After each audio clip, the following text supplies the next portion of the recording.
తెలంగాణ పోలీసులపై తనకు నమ్మకం లేదన్నారు కేటీఆర్.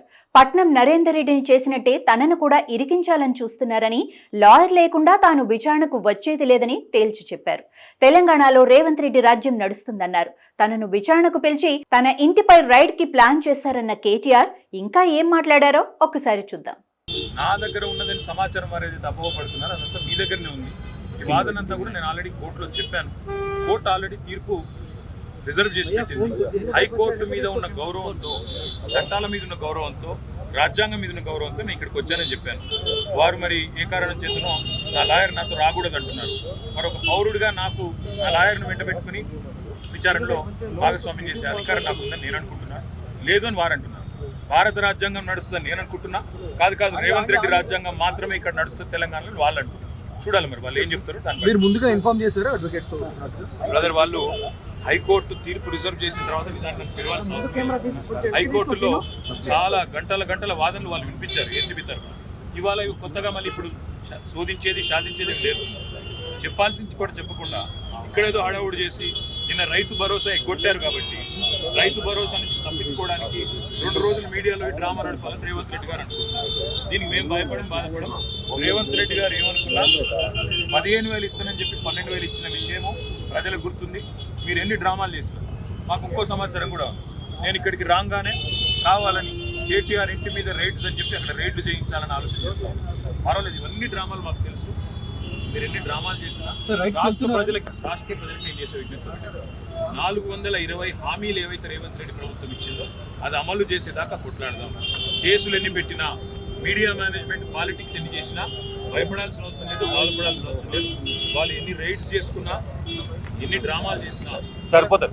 లాయర్లు ఉంటే వాళ్ళకి వచ్చి ఇబ్బంది ఏంటంటే, లాయర్లు ఉంటే నా రైట్స్ రెడ్డి గారిని అరెస్ట్ చేసినప్పుడు ఇబ్బంది స్టేట్మెంట్ ఇచ్చినట్టుగా పోలీసులు అప్పుడు మీడియా క్లీన్ చేశారు. నా రైట్స్ నేను ప్రొటెక్ట్ చేసుకోవాలి.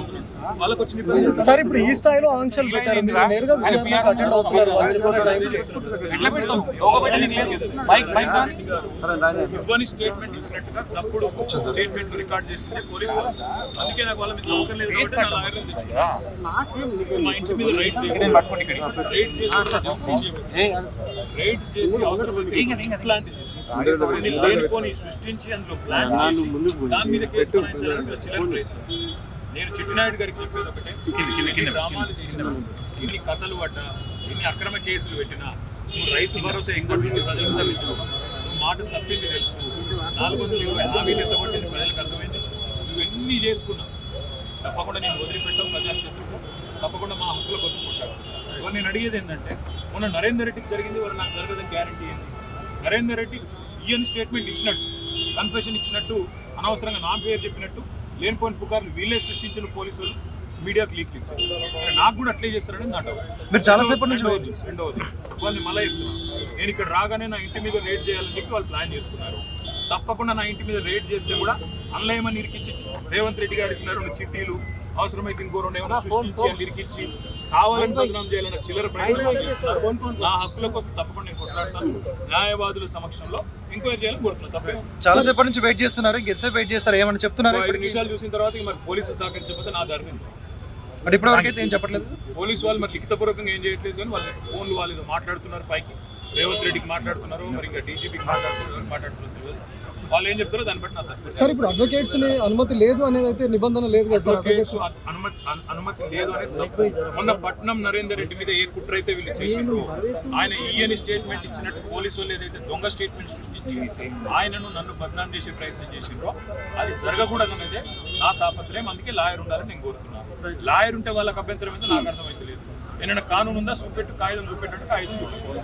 సార్ మీరు క్వశ్చన్ చేస్తే ఏం చెప్తున్నారు సార్? అడ్వకేట్స్ తీసుకొని వెళ్తాను. కానీ మా ఇష్టం ఇది. ఇక్కడ భారత రాజ్యాంగం లేదు, అంబేద్కర్ రాసిన రాజ్యాంగం లేదు, అనుమల రేవంత్ రెడ్డి రాసిన రాజ్యాంగం అని మా ఇష్టం, మా జాగిరి అంటారు. ఏం చేయాలి సార్? ఉద్దేశపూర్వకంగానే మిమ్మల్ని ఇక్కడ డైవర్ట్ చేసి ఇంటి వైపు రైడ్కి వెళ్ళారు. ఇంటి మీద ఇప్పుడు రైడ్కి వెళ్ళడానికి ప్రయత్నం చేస్తున్నారు. వాళ్ళు రైడ్ చేసి కూడా మన ప్లాంట్ చేస్తారని నా అనుమానం. తప్పకుండా చట్టపరంగా న్యాయపరంగానే వాళ్ళు ఆల్రెడీ తీర్పు రిజర్వ్ అయ్యింది. అయినా ఈ డ్రామా చేయాల్సిన అవసరం లేదు పోలీసుల మీద. ఈవెన్ ఫామ్ హౌస్ కేసులో కూడా ఇంటి దగ్గరకు వచ్చి ఎలాంటి అనుమతులు లేకుండా వచ్చి డ్రామా చేసి అక్కడ ప్లాంట్ చేసి రేవంత్ రెడ్డి ఇచ్చిన కొన్ని ఆడ పత్రాలు పెట్టి లేదా ఒక్కోటి పెట్టి కేసులు పెట్టి ఇరికేయాలనే వాళ్ళ తాపత్రయం అన్నింటినీ కూడా న్యాయపరంగా ఎదుర్కొంటాం. Sir, are you saying that ACB is going to raid your house? Yes, they are going in the next 15 minutes. Yes, మీరు ఒక మాజీ మంత్రి ఇలా రోడ్డు మీద కాకుండా కనీసం లోపలికి పిలిచేనా చెప్పాల్సిన వాళ్ళ విఘ్నత, రేవంత్ రెడ్డి గారి యొక్క విఘ్నత, వారి యొక్క తెలివితేటలు నేను సహకరించడానికి ఇక్కడికి వస్తే నన్ను కనీసం లాయర్ కావాలని నేను కోరేందుకు కారణం ఒకటే. మొన్ననే పట్నం నరేందర్ రెడ్డి విషయంలో వీళ్ళు చేసిన కుట్ర, రేవంత్ రెడ్డి డైరెక్షన్ ప్రకారం పట్నం నరేందర్ రెడ్డి మీద ఇవ్వని స్టేట్మెంట్ ఇచ్చినట్టు అభూత కల్పనను సృష్టించి ఊహాజనితమైన వార్తలు సృష్టించి బదనాం చేసే ప్రయత్నం చేసి ఆయన కన్ఫెషన్ ఇచ్చిండు, కేటీఆర్ను ఏం చేసిండని లేనిపోని కథ చేసిండు. మళ్ళీ మాకు అట్లా జరగకూడదు అనేది నా థాట్. Thank you.